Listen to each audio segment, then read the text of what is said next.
Hiya, my name's Sarah Hartley, and today I'll be presenting my Level 6 independent project, which was focusing on the analysis of inorganic gunshot residue from slam guns using SEM EDS.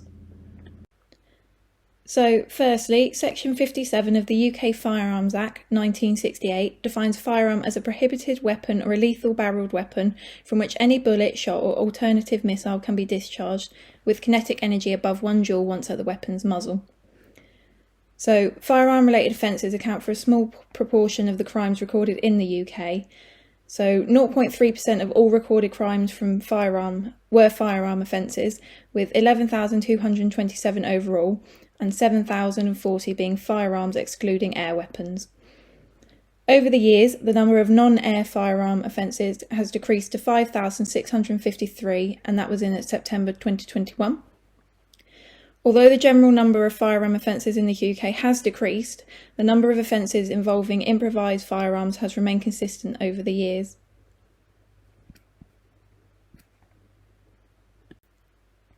Regarding firearms, craft-produced firearms, often referred to as improvised, clandestine or homemade, are the greatest challenge for police forces across the UK for a multitude of reasons. These firearms are objects which have been manufactured by an unauthorised person, which meet the criteria found within the statutory definition of a firearm. They can either be converted versions of factory-produced weapons, manufactured by using one or more components of a standard firearm, or made from scratch. This increases the possibility of distinguishable features such as serial numbers or rifling being altered, removed or absent from the firearm to begin with.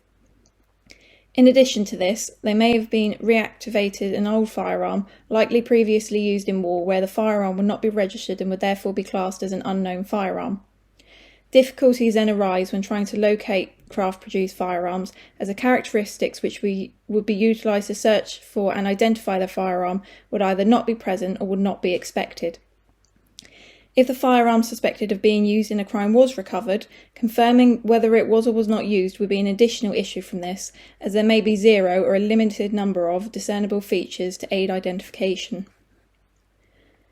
Slam guns or pipe guns are typically made from scratch and are the most frequently produced form of craft-produced firearm globally, according to CARP 2018, as the items required for manufacture can be found at home or brought at low cost in a local store.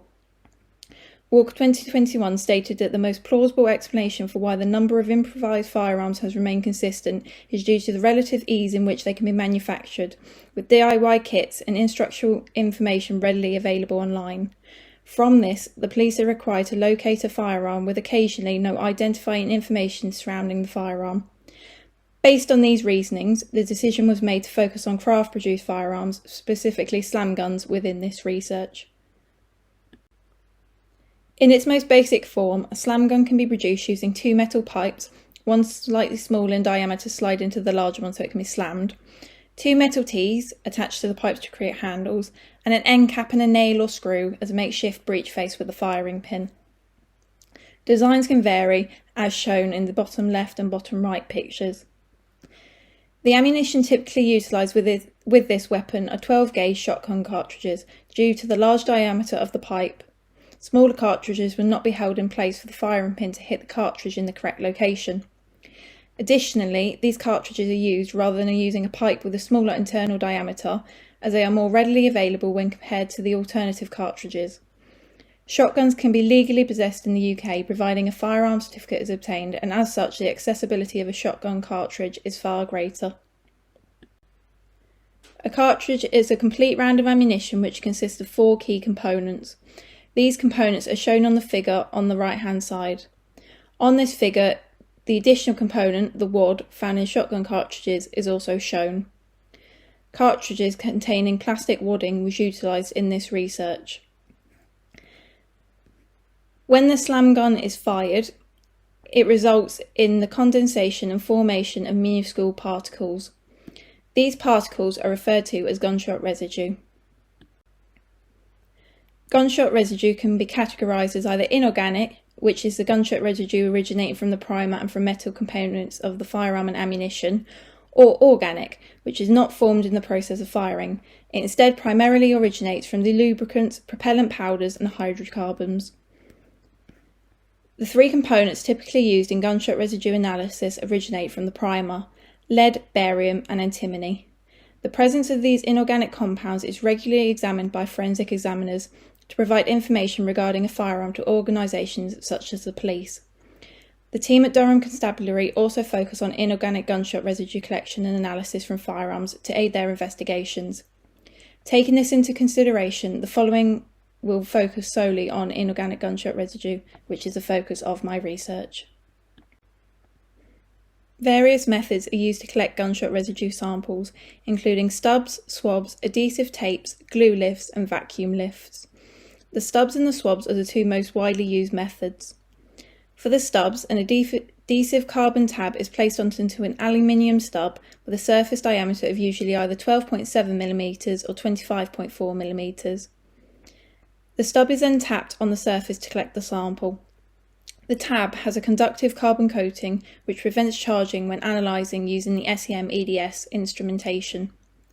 The swab collection method involves wiping or tapping the surface of the interest with the swab and then placing the swab into the plastic tube. So there is a lack of a standard, so though swabbing and stubbing are validated methods for collecting samples from standard firearms, the ISO accreditation does not extend to slam guns. As such, there is currently no set method for collecting gunshot residue from slam guns. Durham Constabulary and other police forces and forensic organisations currently utilise swabs, dry then wet, to collect gunshot residue samples from the barrels of the slam gun, much like with a standard firearm. Following the usual processes, the gunshot residue is then transferred to the SEM stubs to be analysed by SEM-EDS, both of which are completed by an external laboratory. The most widely available confirmatory instrumentation for the detection of inorganic gunshot residue is SEM-EDS. SEM-EDS is considered as a gold standard as it is capable of conducting elemental analysis on particles which are minuscule. It's also because of its ability for counting particles and for imaging, as well as its availability within laboratories. Modern ammunition may create challenges for the SEM-EDS instrumentation, as some have lead-free gunshot residues. Lead-free ammunition does produce inorganic gunshot residue, but it lacks barium, antimony and lead. These elements are why SEM-EDS is used for inorganic gunshot residue analysis, so without these it becomes almost purposeless. SEM-EDS instrumentation consists of two parts, the SEM and the EDS. The SEM is a microscope used to produce the images by rastering an electron beam across a sample. The EDS measures an EDS spectrum produced by the electron beam when it interacts with the sample. According to the Organisation of Scientific Area Committees for Forensic Science 2020, to classify the identified particles from the sample as characteristic of inorganic gunshot residue, an elemental composition of barium, antimony and lead must be present, as well as spherical morphology, although they can also be irregularly shaped. To determine this, they refer to the international standard ASTM 1588-20. Regular and irregular morphology of inorganic gunshot residue particles is shown on the left-hand side. If the elemental composition does not include these three elements, it cannot be considered characteristic of gunshot residue. For example, if the particles had the elemental composition of lead and antimony, it would be classed as consistent with gunshot residue rather than characteristic. The Organisation of Scientific Area Committees for Forensic Science 2020 provides the classifications for each elemental composition that may arise. The aim of this research was to maximise inorganic gunshot residue recovery from slam guns, with the ideal result showing one method to be more effective, based on the number of recovered and identified inorganic gunshot residue particles. To complete this, gunshot residue sample collection methods and analysis from slam guns were compared and evaluated. Investigations into the approaches to SEM stubbing and GSR swabbing were undertaken to allow for recommendations around the process. The following hypotheses were tested. The null hypotheses, the distribution of unique particles will be the same across each category, sample location and sample method, and the alternative hypothesis, the distribution of unique particles will not be the same across each category, sample location and sample method. All of the samples were collected from slam guns, produced and provided by Durham Constabulary. The steel slam gun components, the receiver and the 3 barrels, were labelled SL2 and FSL2, FSL3 and FSL4 respectively. The ammunition used were 12 gauge, 28 load, Hull Cartridge Company Limited Pro 1 high performance plastic wad shotgun cartridges, which were known to contain lead, barium and antimony in the primer. Sample collection was performed using sterile cotton collection swabs, 12mm diameter carbon adhesive tabs affixed to 0.5 aluminium SEM pin stubs, and shotgun cleaning patches from Bisley. Sample collection was completed by either tapping for approximately 10 seconds, which is what was used for the swabs and the stubs, or by wiping in a circular motion for 10 seconds, which was the patches. A Geol SEM was utilised with Inca Oxford X-ray EDS system in accordance with the operational procedures. The table on the left-hand side shows the instrument operating parameters. Prior to the SEM EDS analysis, the swab samples required transferring to the SEM stubs to enable analysis of the samples, as it would not be possible in their current state. Here, the top and the sides of the swab were tapped onto the tab on the stub for approximately 10 seconds. SEM EDS analysis could then be performed in the same manner as for the direct SEM stub samples. Detected particles were deemed as characteristic of gunshot residue in accordance with ASTM E1588-20. Prior to further data analysis, particles classified as characteristic or unique by the automated system were manually verified by analysing the elemental composition data produced by the instrumentation. Particle morphology was not manually verified due to time constraints, instead utilising the system's classification. Data was analysed using IBM SPSS statistical software version 27. The probability level, sat at 0.05, was used to determine whether to retain or reject the null hypothesis. If the p-value was below 0.05, the result was declared to be statistically significant. Reject the null hypothesis and accept the alternative hypothesis. Alternatively, if the p-value was above 0.05, the result was declared to be not statistically significant. Retain the null hypothesis and reject the alternative hypothesis. The results obtained from SPSS regarding the number of unique particles per sample location and method are presented in the top figure. The control stubs have a significantly larger number of unique particles compared to the breech face and barrel stubs, with only one value, the barrel, overlapping those for the controls. Out of the 3, the breech face stubs had the lowest amount. It's highly unusual for gunshot residue to be present on the control stubs, especially when compared to the other stubs. From this, the following results will be discussed from the alternative perspective. However, please note that even with alternating the results, gunshot residue will still be present on the control swabs. This suggests an additional cause of the presence of gunshot residue on the stubs, such as improper storage or transportation. So, in regards to the bottom figure, the control stub samples therefore had the lowest count of gunshot residue particles present when compared to the barrels and the breech face stub samples, which was expected. There is great variability in the values for the breech face and the barrel stub samples. The breech face stubs had considerably more gunshot residue particles present than the barrel stub samples, suggesting that sample collection from the breech face is more suitable when stubbing. This is further supported by the single value for the barrel stub samples being the only count high enough to correlate with the values for the breech face stub samples. Contradictory to this finding, previous research states that the barrel's muzzle is more suitable for gunshot residue collection, as the cartridge is propelled through the barrel upon firing. However, these studies are focused on manufacturer-produced firearms rather than homemade, and therefore may not be entirely appropriate for comparison. In the studies, the correct ammunition was used for the firearm, whereas in slam guns, the factory-manufactured ammunition used will not have been produced for that firearm, and is typically chosen based on what is most likely to fit the circumference of the makeshift barrel. This indicates that when fired, the firing pin is unlikely to hit the cartridges in the same position. It may not hit the primer, or it may hit the primer incorrectly, causing gunshot residue to be released backwards when struck. This would account for the greater presence of gunshot residue on the breech face compared to the barrels. Here, all of the control swab samples had a value of 0. As such, when compared, the breech face and barrel stub samples had a large count of gunshot residue present. The values for the samples, excluding the controls, were similar, resulting in a low variability between samples. This likely arose through the consistent methods of sample collection and storage, where swabs were individually sealed and were only opened directly before sample collection. Swabs were immediately placed back into the correct swab tubes after collection and were stored in a sealable Ziploc bag. The tubes were then not opened until samples were transferred to the SEM stubs.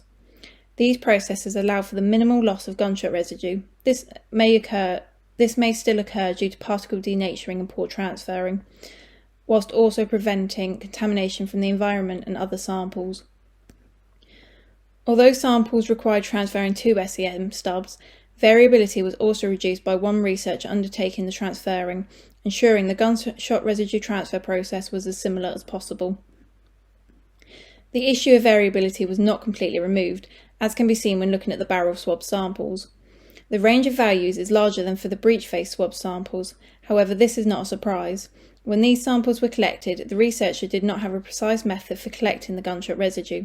It was a case of the researcher presuming the swabs were the same length and swabbing as far down the barrel as possible.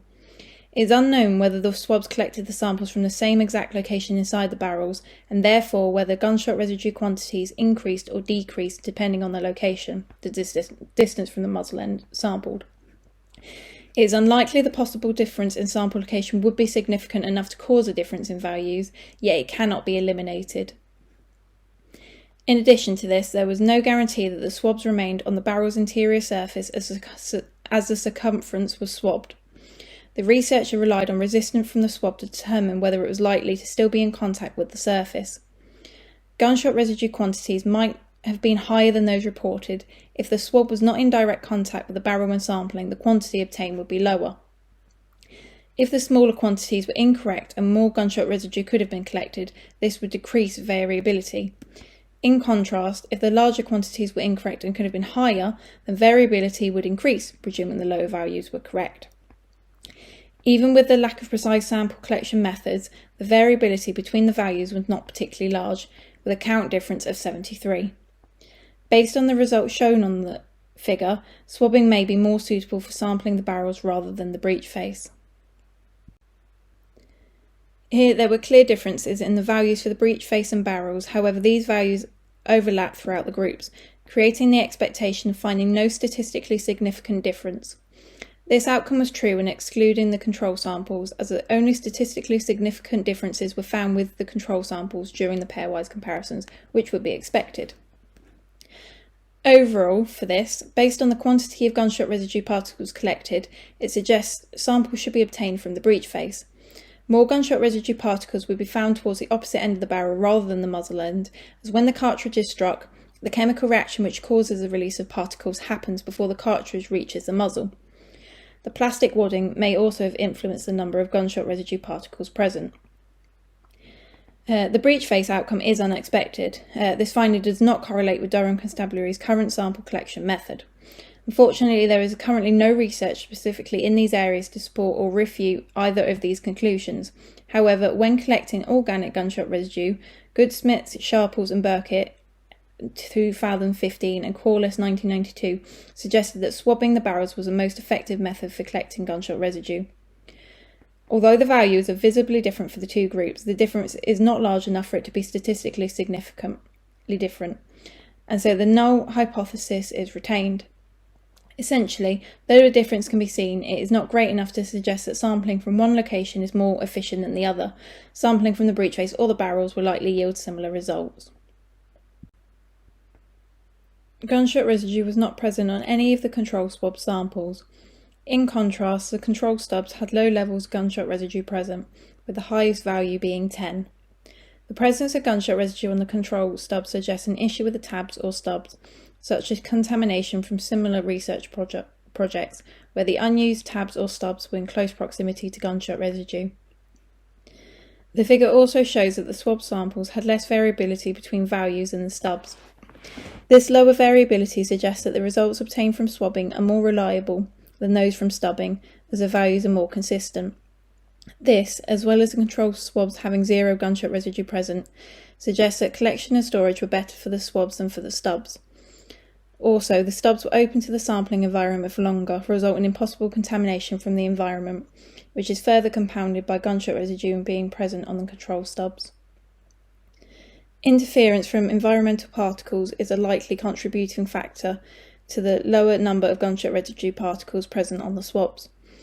As can be seen in the top right figure, the swab samples had a greater number of environmental particles present than the stubs. These environmental particles are most likely from the cotton swabs, as external materials, such as fibres, were visible to the naked eye upon transfer to the SEM stubs. External material was also visible when viewing the swab transfer stubs through the microscope. See the bottom right picture. The swabs utilised for sampling were not manufactured for the collection of gunshot residue. The swabs are designed for use in the medical field, explaining why fibres may have been transferred with the particles, as their function is not to collect gunshot residue. These fibres may have affected the number of gunshot residue particles recorded. The direct SEM stubs appeared free of external material. This supports that the external material present on the swab transfer stubs originated from the swabs rather than the barrels or breech face, as it was only present on these stubs. When comparing the compiled data for the stubs and swabs, the outcome was to retain the null hypothesis. Visible overlap between the two groups can be seen in the bottom left figure, meaning a statistically significant difference would not be expected as some of the values are similar. Although the medians for the two groups were different, with a median of 38.5 for the stubs and 20 for the swabs, the difference was realistically not that large, further justifying the retention of the null hypothesis. This suggests that neither stubbing nor swabbing is a superior method of sampling, as the difference in the data is not great enough to produce a statistically significant difference. Although the stubs do have some large values for the presence of gunshot residue, there are discernibly more small values, which is shown in the medians for the two groups. The variability of the gunshot residue data for the two methods suggests, however, that swabbing is a better method for sampling gunshot residue, due to the values being more consistent, suggesting there are fewer issues with this method. Alternatively, both Gandy et al. And Reed et al. State that stubs should be utilised rather than swabs, as stubs yield similar results of higher quality. For these two research studies, it is worth noting, however, that although the presence of gunshot residue was analysed, neither mentioned gunshot residue sample collection from similar surfaces as in this research. Regarding reliability, multiple repeats were carried out and sampled for the barrels and the breech face. Slutz and Hess state that 3 repeats should be completed as a minimum, as results will be more accurate than simply completing 1 repeat. Also, by having a larger number of repeats, it increases the likelihood that conclusions can be made from the data. Stub sampling was not the most efficient method in terms of preparing the stubs for sample collection. The decision had already been made to mount the SEM tabs onto a glass rod to collect the samples, as the size and the shape of the stubs were not compatible with the sampling locations. Even with using the glass rod, the method required altering, as the glass rod was too wide to fit between the firing pin and the inner wall of the breech face. Using a separate piece of equipment not validated for use is not an ideal, as it can increase the risks of issues such as contamination occurring. For the SEM EDS, the intensity and the sensitivity can differ between sessions, so samples should ideally be run multiple times, or the settings should be made as similar as possible to obtain an accurate representation of data for the samples.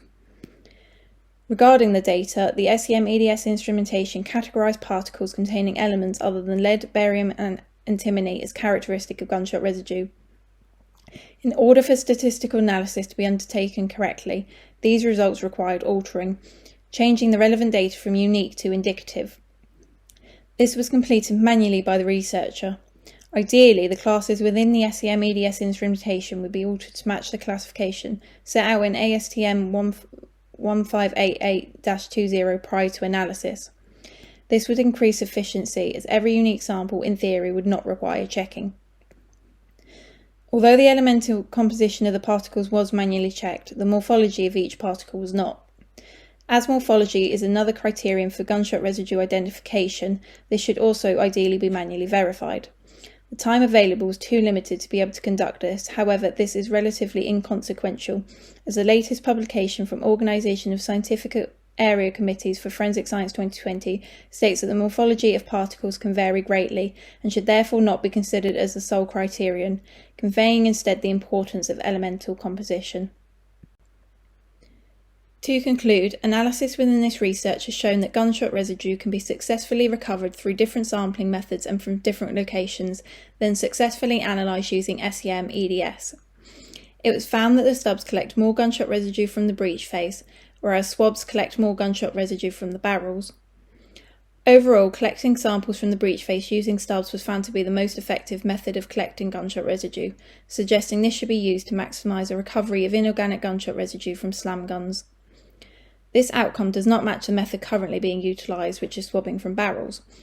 However, sampling using swabs in the barrels should not be discounted, as it is an accredited method currently used for standard firearms, so therefore it is the recommended process. Results from the statistical analysis also stated there was not a statistically significant difference for the groups, the breech face and the barrels, and then the stubs and the swabs, as the differences between the values were not large enough and there was considerable overlap. Therefore, the null hypotheses should be retained. One example of further work that can be completed is that the remaining stub and swab samples collected, repeats 2, 3 and 4, should be analysed to produce a more sound conclusion, as the dataset would be larger, allowing for more representative findings. This may then result in the differences being large enough that statistically significant differences are found. Further analysis around sampling from the breech face could also be undertaken, given that the standard is to collect samples from the barrels. This research suggested that sampling from the breech face was the most effective sampling location. Research has been found to focus on barrel sampling rather than breech face sampling. A third example that could be done is that the process around control sampling requires further investigation. To help protect control samples from the risk of contamination, ensure that individuals frequently in situations where gunshot residue might be present are not in the vicinity when sampling occurs. Also ensure that they do not touch the slam guns without wearing personal protective equipment. Lastly, from the difficulties around sampling using stubs, a new method could be investigated to make the tabs and the stubs easier to manipulate and use. It is not ideal for the tabs to be attached to equipment not standardised for use. However, if the tab cannot reach the location requiring sampling, this may need to occur. Contamination risk should be monitored here. Ideally use equipment which would not interfere with gunshot residue analysis, i.e. free from lead, barium and antimony. So that was my presentation for my Level 6 independent project. I hope you enjoyed it, and if you do have any questions or queries, please feel free to drop me an email or drop me a message on LinkedIn. Thanks. Bye.